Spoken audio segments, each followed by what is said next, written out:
नमस्कार, मी बसवराज मसुते, तामलवाडी, तालुका तुळजापूर, जिल्हा धाराशिव.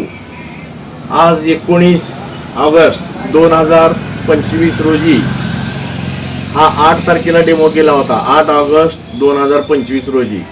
आज 11वा दिवस आहे. तर एसटी या औषधामध्ये बीज प्रक्रिया करून हे कांद्याचं रोप तयार केलेलं होतं. तर एसटी औषध हे वापरल्यामुळं काय फरक पडला हा तुम्हाला दाखवण्यासाठी हा मी आज व्हिडिओ करत आहे.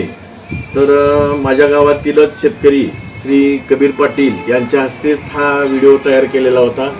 त्यांच्याच हातून याची आणि विश्वास पवार या दोन शेतकऱ्याच्या हातून याचं बियाणं टाकलेलं होतं.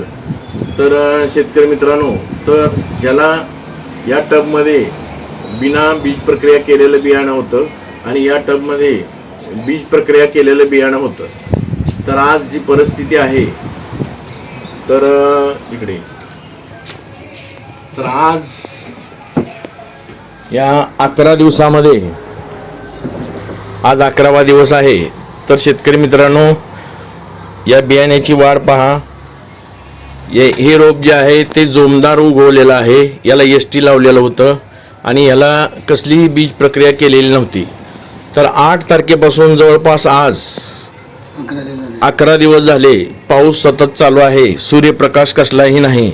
तर बिना सूर्यप्रकाशामध्ये हे रोप जसंच्या तसं राहिलेलं आहे आणि हे रोप मरायला लागलेलं आहे. याला सूर्यप्रकाश नाही आणि याला औषध न लावल्यामुळे याची टोपणं सुद्धा अजून बियाण्याची गेलेली नाहीत. तर ह्या अशा पद्धतीनं एसटी या औषधाचा काय फरक पडतो, तर हे प्रत्यक्ष तुम्हाला दाखवण्यासाठी हा मुद्दामहून कांद्याचा हा बीज प्रक्रियेचा डेमो मी केलेला आहे. आणि आपल्या महाराष्ट्रामध्ये बऱ्याच मोठ्या प्रमाणात कांद्याचं उत्पादन घेतलं जातं. तर बीज प्रक्रिया आणि हे एसटी हे औषध ग्रीन प्लॅनेट बायो इंटरनॅशनल कंपनीचं किती महत्त्वाचं आहे.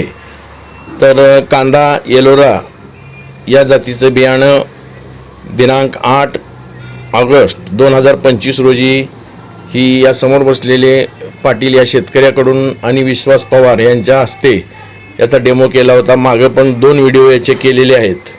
आणि आता हे कसलीही बीज प्रक्रिया न केलेलं बियाणं, याची उगवण अत्यंत कमी झालेली आहे.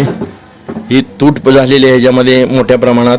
इकडं भरपूर प्रमाणात उगवण झालेली आहे आणि वाढ पण याच्यापेक्षा जोमदार झालेली आहे. आणि आज जवळपास 10-11 दिवसापासून सतत पाऊस आहे, सूर्यप्रकाश नाही, तरी हे बियाणं काही झालेलं नाही या कांद्याच्या रोपाला. आणि हे रोप असं रोगग्रस्त होऊन मुरगळून पडायला लागलेले आहेत.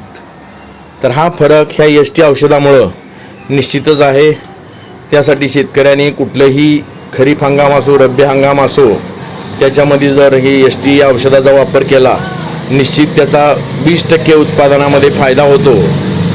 तर हे जी एसटी औषध आहे हे सर्व भारत सरकारच्या मान्यता आहेत. हे UKCL इंटरनॅशनल हे कोडवर्डमध्ये आहे.